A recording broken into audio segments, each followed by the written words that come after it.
In 1970s Britain, long before supermarkets overflowed with cheap imports and microwaves or ready meals became commonplace, winter was a season to endure. The nights were long, houses were cold, and heating bills struck fear into families. People pulled on extra jumpers, slept under heavy blankets, and when it came to food, survival demanded creativity.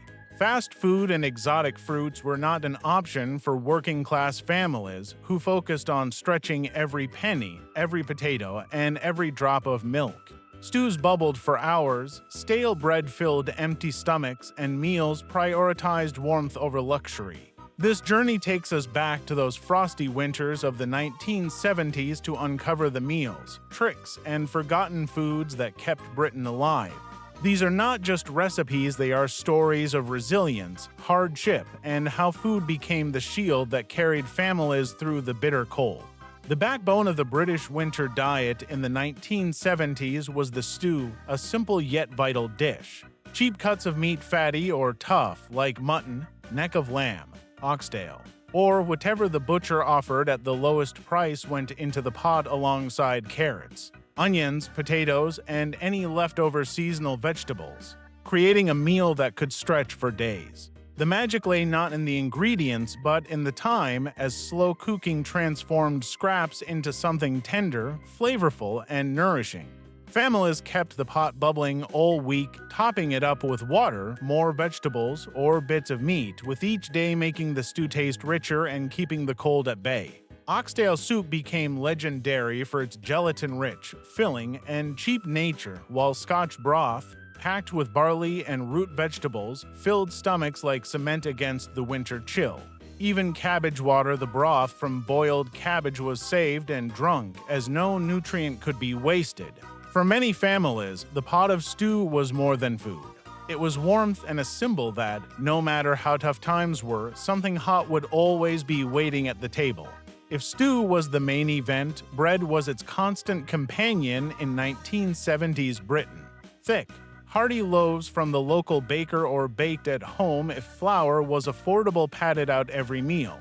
Stale bread was transformed into bread pudding or bread and butter pudding, stretched with sugar and milk to become a dessert, while crusts were fried in fat for quick snacks.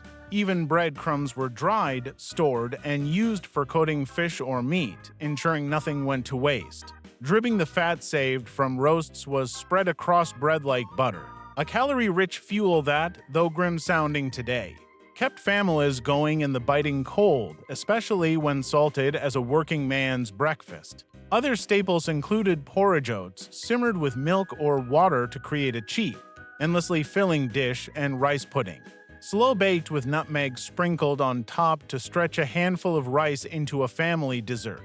Spam and corned beef, relics of wartime, remain popular, sliced thin, fried, and served with potatoes. None of it was glamorous, but every bite delivered calories, and in a world where the chill seeped into your bones, calories meant survival. The 1970s British winter table didn't feature exotic produce like today's supermarkets, no strawberries in December, no mangoes from Brazil, no avocados shipped across the world. Winter food meant roots and brassicas, relying on what the local greengrocer or allotment produced. Potatoes, the king of survival food, were mashed, roasted, boiled, or baked with crackling skins, acting as insulation against hunger, with a sack of spuds feeding a family for weeks. Turnips and swedes, earthy and filling, were mashed with butter or dripping, and in Scotland, neeps were as common as bread. Cabbage and kale, hardy greens that survived frost, delivered iron and vitamin C when fresh fruit was scarce, even if often boiled to death. Carrots and parsnips, sweetened by winter frosts, were roasted or thrown into stews, while onions and leeks flavored endless broths, with Welsh cowl centered on leeks, embodying identity as much as sustenance. The trick was not just what was grown, but how it was stored. Root cellars or cold pantries held potatoes, carrots, and swedes packed in sand or hessian sacks, kept cool and dried to last through February, while cabbages were hung or stored in sheds, and apples were wrapped in newspaper to provide fruit into the new year.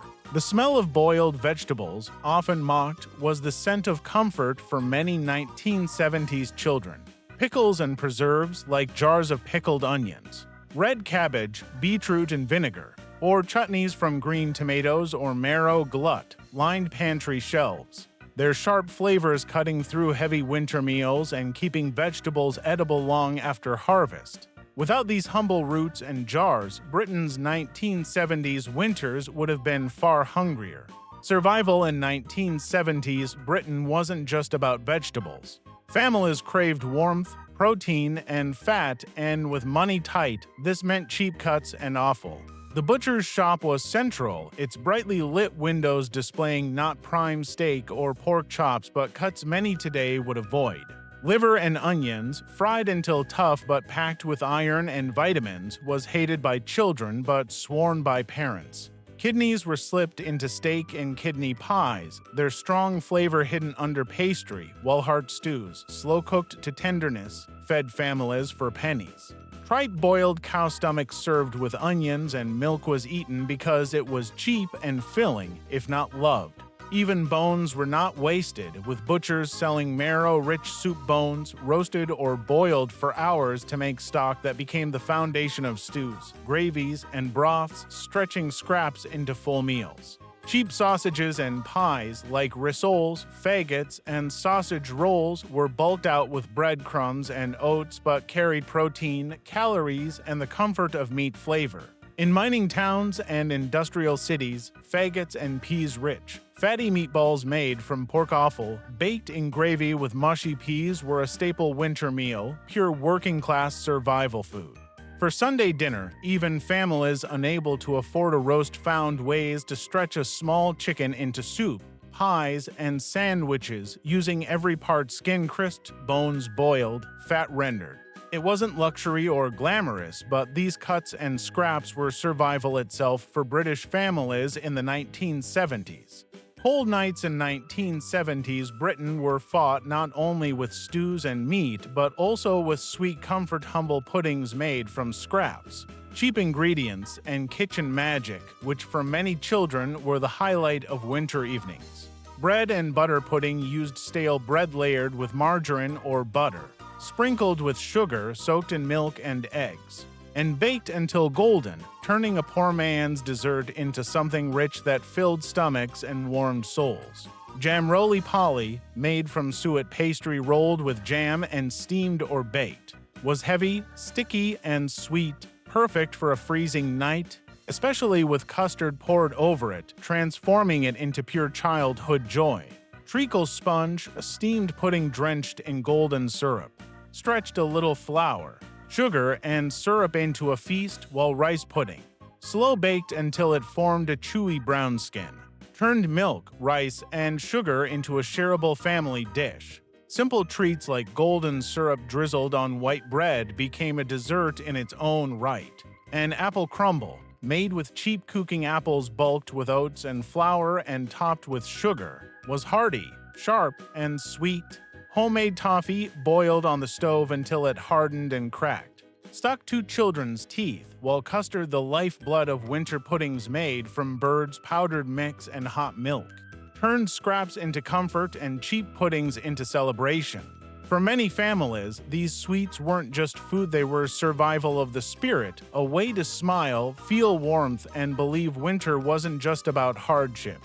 Looking back, the foods that kept Britain alive in the 1970s weren't glamorous, Instagram-ready, or served on polished plates. They were plain, heavy, and often mocked as peasant food, but they worked, keeping children full, giving parents peace of mind, and turning scraps into sustenance to make hunger manageable. Stews bubbled on the stove, bread was spread with dripping, root vegetables were stored in cellars, offal stews and cheap pies filled plates, and jam puddings smothered in custard warmed hearts. These were not luxuries but lifelines. They shaped a generation, teaching thrift, resilience, and that food was not about indulgence but survival and togetherness. Today, with supermarkets overflowing with choice, it's easy to forget how tough those winters were and how resourceful British families had to be. But for those who lived it, the memories remain: the smell of stew, the crackle of a baked potato, the sweetness of rice pudding on a cold night. Food wasn't just fuel, it was family, tradition, and survival.